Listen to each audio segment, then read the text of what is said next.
Hey everybody, we were talking today. Oh, sorry. How y'all doing? There. We were talking today. I just got my hair did, and it looks like I didn't, but I did.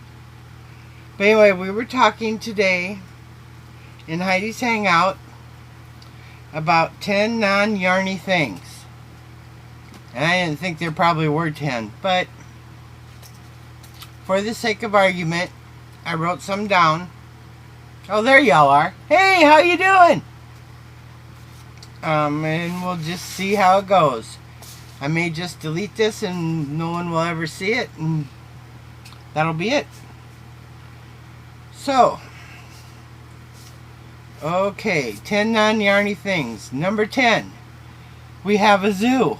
I know most of you already know that. But for those that don't, and for my new subscribers, oh, by the way, thank you to everyone that subscribed. Welcome to my channel. It's great to have you here. I hope we can all share and talk about crochet, which you're not supposed to talk about with this, but just saying. But anyway, we have a zoo. We have 5 cats and 2 dogs. We have a female terrier mix. We have a male beagle. Those are the dogs. And then we have 2 orange cats, a black cat, a gray cat, and a variegated cat. She's every color you could think of. And there's only one girl, and that's Daryl, the variegated one. That's my kitty. The other ones, I don't know, they just wandered in one day and now they won't leave.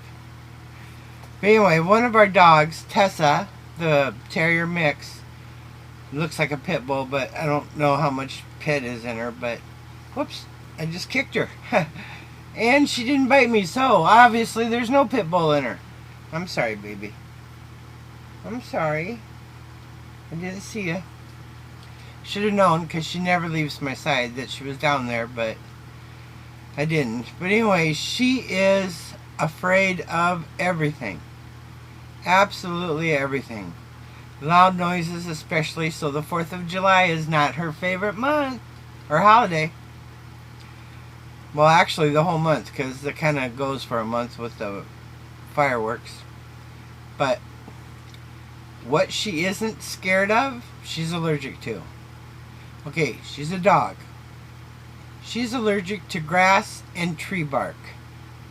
How miserable is she all spring and summer? Pretty miserable.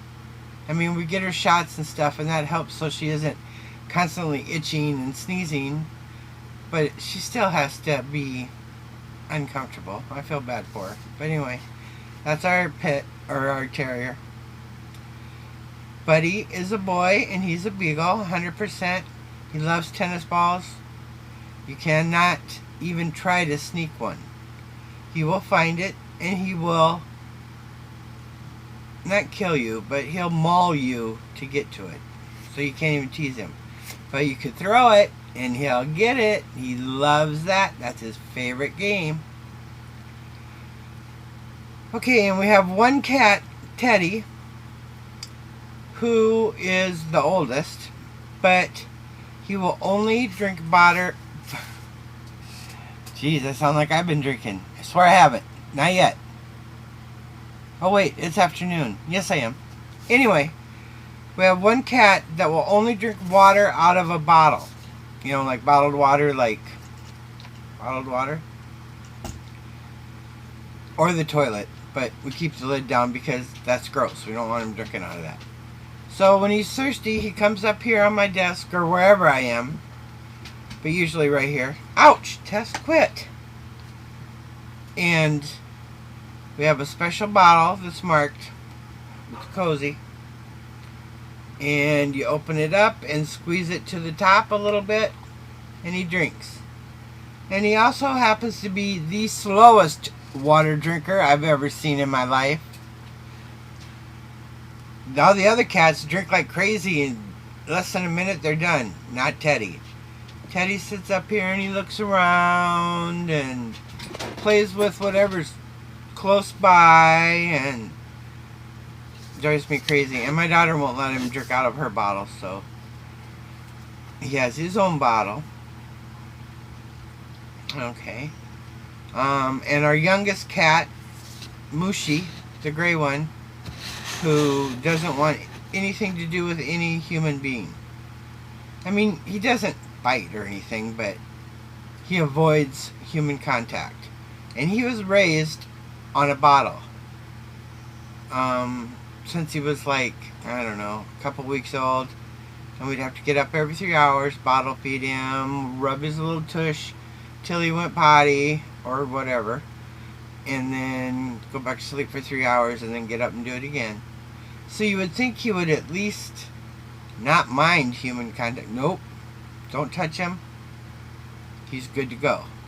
And he is crazy, and he does tear up everything. But, okay, number 9. I'm older than dirt. I live with my daughter.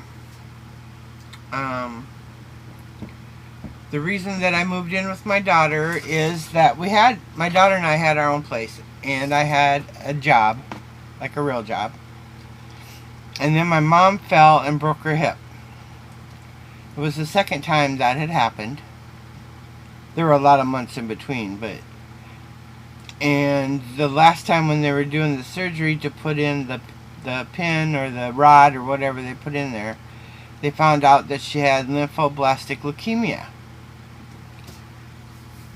So she could not live by herself. There's no way. And my brother and I together couldn't afford to hire someone to live with her. We talked about putting her in a nursing home. She did not want to go to a nursing home. So I quit my job. I moved in with her, took care of her until she passed. When we left the hospital and I had my little meeting with the doctors and the care providers and everything, they said not to be surprised, but she probably wouldn't live longer than 6 months.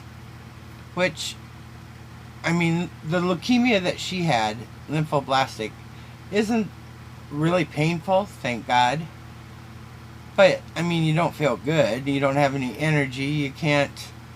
I mean, she was good about walking right up until about the end, but I never had to feed her or anything like that. She never complained, but she never would.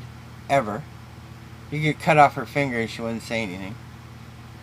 But she used to be a blast. Her and I would go like to one of the bigger cities to doctors, and if someone pulled out in front of me or something, she'd go at them, and I'd say, "Mom, that's the wrong finger." She'd say, "They know what I mean." She was just hilarious. And one day I went to Arby's. She wanted fast food for the drive home. It's about an hour drive. And so we went to Arby's, and we went through, and I gave her a sandwich, set her all up, and away we went to go back home. And I looked at her, and she was making the weirdest face, and I said, "Mom, what's wrong?" She said, "This is the worst hamburger I've ever had in my life." And I kind of giggled, and I said, "Mom, it's not hamburger, it's roast beef." I said, "But if you want, I mean, we're still in town. We haven't hit the interstate yet. I'll turn around and get you something you'd like better." And she looked at me and said, "No, it's good." Okay. So that's just the way she was. She's so funny.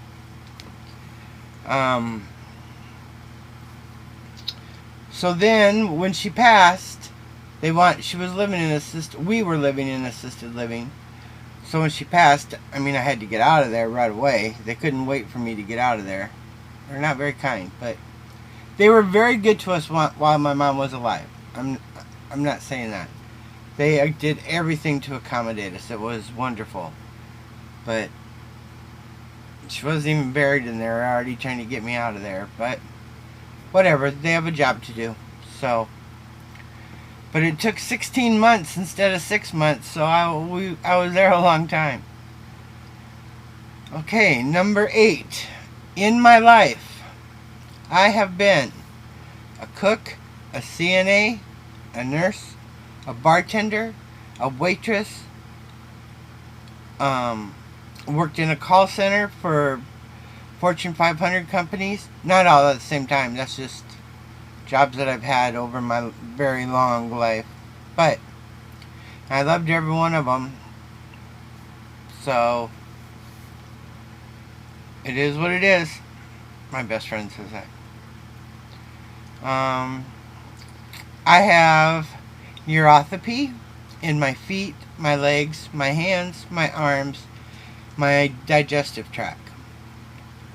And some days it's very painful.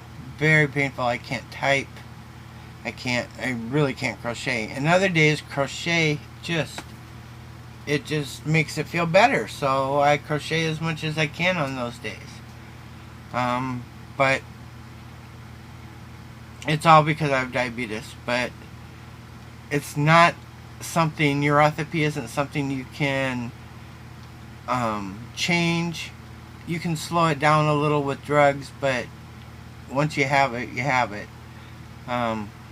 So it's not like I can go for long walks or do more exercise. I mean, I could do that. That would be very good for me, but it wouldn't help the neuropathy at all. Mostly just drugs. Oh boy. I've had 3 heart attacks in my life. They ain't no big thing. But obviously it didn't work. Took 3 of them and I'm still here, so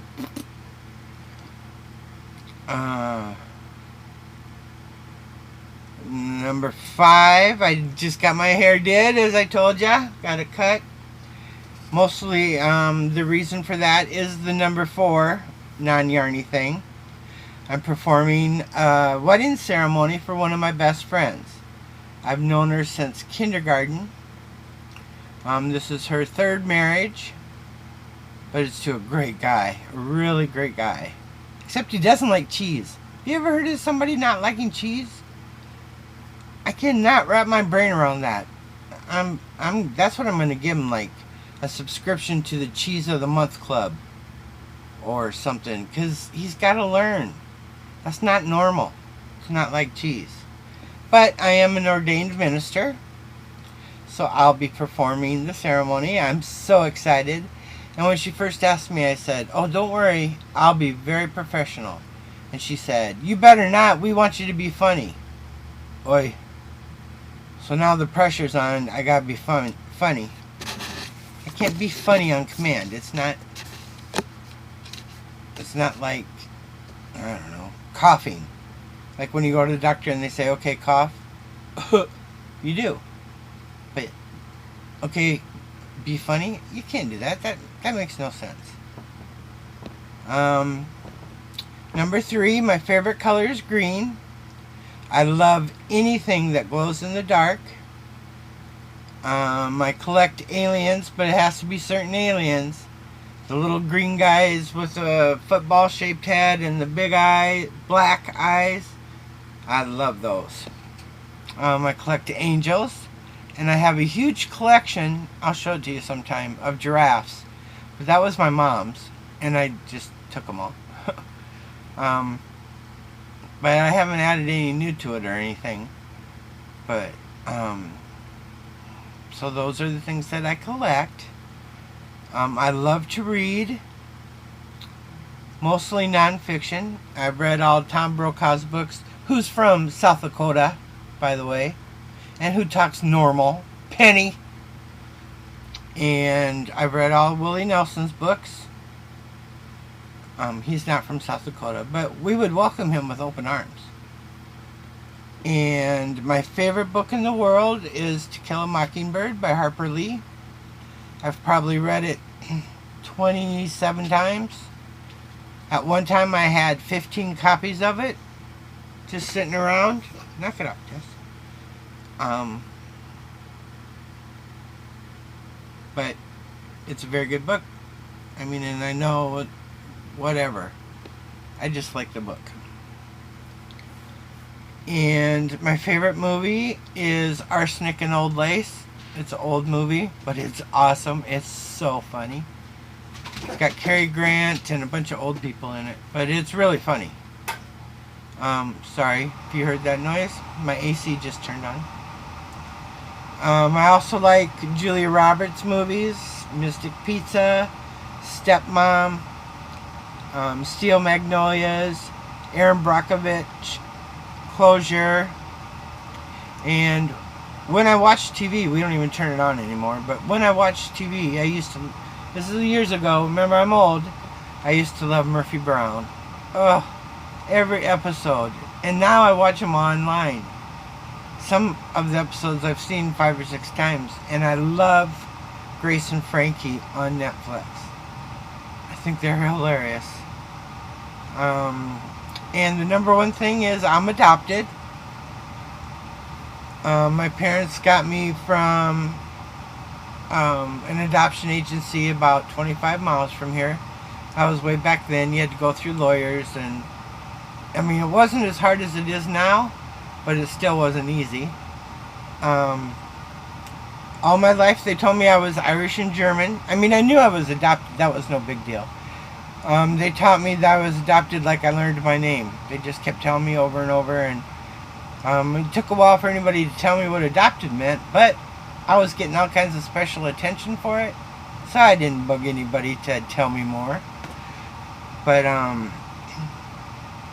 when I had my last daughter, I won't go into the story, but anyway, I had a lot of trouble, and when everything was done, everybody was fine, they told me that I should get a family history, medical history. So I looked up my mom way back then on the internet. Thank you, Google. I mean, I didn't find her just right on Google, but that's where I started, and just kept following links and links and links. And so I found my mom. She told me who my birth dad was, and I was going to call him, and she said, let me tell him. So I said, okay. And she said, I'm going to tell him tomorrow around noon. And I said, okay, that's fine. And about noon 10, my phone rang, and it was him. And he said, thank God I found you. He was in the Army, and he just enlisted, met my mom. Obviously, they partied pretty hard. And then he left to boot camp. And he heard rumors from his friends about me, and that my mom was pregnant and got sent to where the penguins live, the nuns, I forget what it's called, but anyway, to one of those places. She got sent there. She had me. She was 14. She had me, and her parents made her give me up, and then she went home and whatever. But her parents would not let my birth father talk to her at all. If they got letters, they tore them up or burned them, or there was no contact whatsoever. So he suspected, but he never really knew. But anyway, I've met them both. They're both lovely people. We don't keep in contact much, and it's not because of anything anybody did. It's just, I always feel like when I go to visit that I'm interrupting, or I'm whatever. And it's not anything they really do to make me feel that way. That's just how I feel. So I hope someday that we can go back and get reacquainted and whatever, but for right now it feels weird. So those are the 10 non-yarny things about me. Whoop-de-doo. And what did I... Okay. If any of you want to laugh, I mean really laugh, start watching this fella. I hope it's not backwards for you. I am Brandon Ferris. It's all one word. He's on YouTube, and he is the funniest guy. Oh my gosh, I laugh so hard. He is just wonderful. He's done it all by himself, worked to get to where he is. He's really popular now, has millions of viewers, and when I started watching him, he had like 10,000, so not that many. So I've been watching him a long time, and laughing at him a long time. He's great. So, holy crap, almost 20 minutes. I gotta get off here. Nobody's gonna watch it. It's gonna be too long. So all of you have a great day. Be nice. Crochet. And, yeah, okay. See you later. Bye.